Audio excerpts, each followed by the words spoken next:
to a healthy identity is having a set of standards. So if you have a standard that you work out every day, that is going to influence your identity. If you have a standard that you don't eat any junk food, that's going to influence your identity. If you have a standard that you don't go certain places, or you do certain things, or you make a call every week to your loved ones, that's going to influence and impact your identity, how you see yourself and how other people see you as well.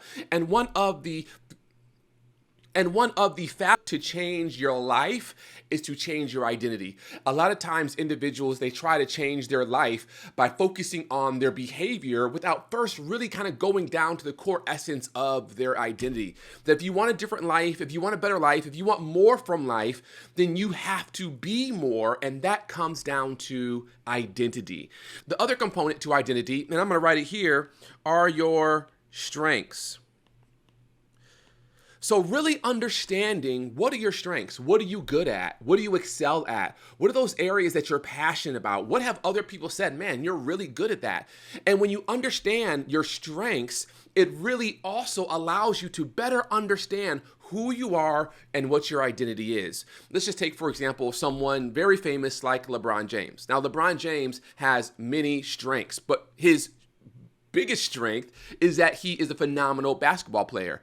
He needs to understand that, because his ability to play basketball at a very, very high level influences and impacts his identity, how he sees himself and how other people see him. And so he has to understand, well, what are my strengths? Now, I don't want to confine him into just one thing, because we know he is much more than just a basketball player. And so he has to evaluate, well, I know I'm really good at basketball, but what else am I really good at? What other strengths do I have? Am I a really good communicator? Am I an influencer? Do I have the ability to communicate ideas? Do I have the ability to start a movement? Right? Do I have the ability to invest money and resources and to start businesses? What are my strengths? What am I good at? And so you understanding what your strengths are plays a significant role in shaping your identity, both how you see yourself, how you show up in this world, and how other people experience you. So I want you to take some time to really think about your strengths. What are they? Take a list, write them down. Think about the things that you've done well at, the things that you succeeded in. What are those things? It may be something in the realm of business or finance. It may be something in the realm of athletics. It may be something in the realm of writing or creativity or music or the arts. It may be something in the realm of family and home life. You might say, man, you know what? I'm a really good parent. Like, I'm there. I'm connected to my kids. I'm invested in them. I'm really committed to their well-being. That's something I really excel at, because the reality is that not everyone excels at being a parent. A lot of people struggle with it. They don't know how to do it. They're struggling through and they're doing the best they can. But for them, that might not be a strength. But for you, it might be a strength. So you really want to take the time to understand, what are my strengths? What am I really good at? What do I excel at? What are those things in my life where other people call on me to assist them because they know this is something I'm good at? It might be the accounting or finance. It might be, again, something in the arts or the music. But you really want to take time to fully understand your strengths. Now, there are some assessments out there that you can take. For example, one of them is the Strength Finders. And the Strength Finders is a phenomenal assessment by Clifton Gallup. And you can just go to the website, Strength Finders, and you can find it there. And there's a cost to it. But what it will do, through a series of questions, it will help you to identify, what are your top 5 strengths? Those things that you excel in. They may be strengths in the realm of execution. They may be strengths in the realm of relationships, right? So really understanding, these are the things I'm good at. And when you understand that, you can then lean into those strengths. And that informs and influences how you see yourself, your identity, how other people see you, and how you show up in this world. So in addition to you having a lot of clarity around your standards, here are the things that I will not budge on. Here are my non-negotiables. Also having a lot of clarity around your strengths. What are the things I'm good at? Now, I know there's going to be someone out there who says, well, I don't have any strengths. And I just want to tell you, that is not true. You definitely have strengths. Now, they may not be as strong as someone else's, and you may be finding yourself falling into the comparison trap. The comparison trap is when you're comparing your strength to other people's strengths, and because you don't look as strong as them, you're saying to yourself, well, therefore, I'm not strong. Give you an example. So today I went to the gym to work out, and at the gym, there is this gentleman there. I don't know his name, but clearly he was a professional, or he is a professional bodybuilder, because he is huge. I mean, he's one of those guys where he shows up wearing like those thick sweatpants and a hoodie, a thick hoodie, and it's like 90 degrees outside, and he's still just bursting out all over the place. Now, if you put me next to him, I can clearly say, okay, he's a lot stronger than me. However, just because he's a lot stronger than me in that domain doesn't mean I don't have any strengths or that I'm not strong. And if you put me next to someone who's maybe skinnier than me or thinner than me or not as strong as me, they might look at me and say, oh man, Seth is really strong physically, and therefore I don't have any strengths. So what you don't want to do is you don't want to get into the comparison game. You don't want to start looking at other people around you and what they excel in and start then making a judgment about what you do or do not excel in. Do not go down that rabbit hole, because once you go down that rabbit hole, it is a trap and it's difficult to get out of. What I want you to do is just to look at yourself for yourself and maybe even ask people around you, hey, what would you say are some things I'm good at? In fact, you can send a text message out. You can send a text message out to your family, to your friends, to maybe your coworkers if you're close to them, and say, you know what, I'm really trying to better understand my strengths. Could you share with me what you think I'm really good at? And just hear what they say. Don't try to rationalize it. Don't try to make it seem as though it's what they're saying is not true. Just accept it and say thank you. So what I want you to do is I want you to do a close analysis of your strengths. Because if you really want to understand and unpack this thing called identity, you have to fundamentally understand, what are my standards and what are my strengths? Now, the last component to understanding your identity is what we would call, and I'm going to write it here, this is past success. What are those things that you have demonstrated a successful track record in? Now, this kind of coalesces with the strengths component, but it's a little bit different, because past success basically says, hey, I know what I'm good at. And so because I know what I've done and the successes that I have, it kind of gives me some confidence. It gives me like a shot in the arm.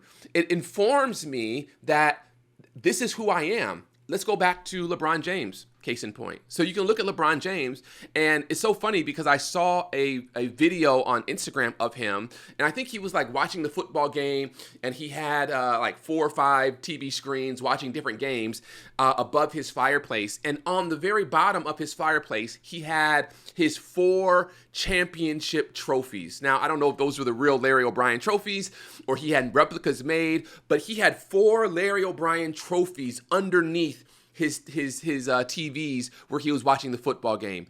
And it just dawned on me that here is LeBron James. Everyone around him knows he's one of the greatest basketball players, if not the greatest basketball player to ever play the game. And yet here he has his trophies in his living room in front of him while he's watching the game. Why does he do that? It is a constant reminder of his past success. Basketball teams do this all the time. Whenever you win a championship, or and I think they do this in hockey as well, they hang a banner that says, 2010 World Champions, 2023 World Champions. Why do they hang banners? Because it's a reminder of our past success. Because as you're going through this life, there is enough discouragement around you that will make you feel as though you cannot go forward, that you are not what you're trying to become, and you cannot do what you're trying to accomplish. And so you have to have a reminder. You have to have a banner wall. You have to have a trophy case that illustrates, I've won before. And if I've won before, I can win again. And I know LeBron, and this episode isn't about LeBron. I just think he's a great example of this, because he's going into like his 20th, I think, or 21st year playing in the league. He's the oldest player currently in the NBA, but still in the top 10 players in the NBA, maybe the top 5 players in the NBA. And he is on that level, I think, for many reasons, but one of which is because he has never forgotten his past successes. When everyone tells him he's not this or he's not that, he doubles down and says, listen, look what I've done. Look at my accomplishments. Look at my trophies. Look at the banners. Look at the rings. So when you go through life yourself, you need to have a trophy case. You need to have a banner wall. You need to have some place in your room, in your house, in your mind that is a constant reminder of your past success. Man, I got this job. I finished this degree. I accomplished this. I have these set of clients. These are the things I have done. I've made this amount of money. I have this family. I've raised these kids. They're off and they're doing their thing. Here are some of my past successes. And when you keep those successes before you, it really just serves as a reminder of who you are, what you've done, and what you can do going forward. Now, this is important because I want you to really understand that everything flows from identity. Who you are, what you do, what you accomplish, what you go after, it flows from identity. Again, if someone were to ring my doorbell and say, hey, Seth, we want you to sign up this year and we want you to play starting shooting guard for the Los Angeles Lakers, I would say, no, I'm good. Why? Because that's not my strength. I don't have success in that area, right? My standard is not to put up 1,000 3-pointers every day. I have no proven track record in that area. And even though, Jeannie Buss might come to me and say, we want you to play, because that's not my identity, I won't be inclined to take advantage of that opportunity. And so it is with you, is that a lot of times we don't take advantage of future opportunities because we feel that's not who I am, or that's not what I'm good at, or I've never done that before. And our identity keeps us constrained from going forward to new opportunities. So you really have to know that everything that you do in life flows from your identity. So you have to understand, what are my strengths? What am I good at? What are my successes? What are my standards? And once you have those in place, it really creates a bulletproof identity so that when you find yourself experiencing opposition, challenges, setbacks, you can still go forward.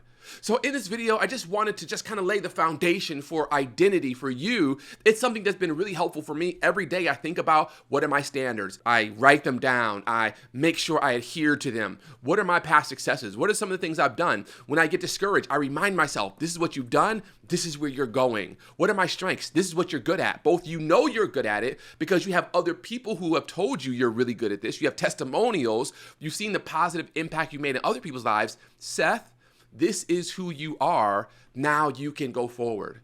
So I hope this video was helpful to you. If it was, I would love for you to like it, share it, and subscribe just to get the word out. This is a channel that I am striving to grow. One of my goals is to grow this channel. So by you liking, sharing, and subscribing, it really helps me to do that. So I would love to know what you think. Leave a comment, drop me a message on Instagram or Twitter, and we will definitely see you next time. Peace.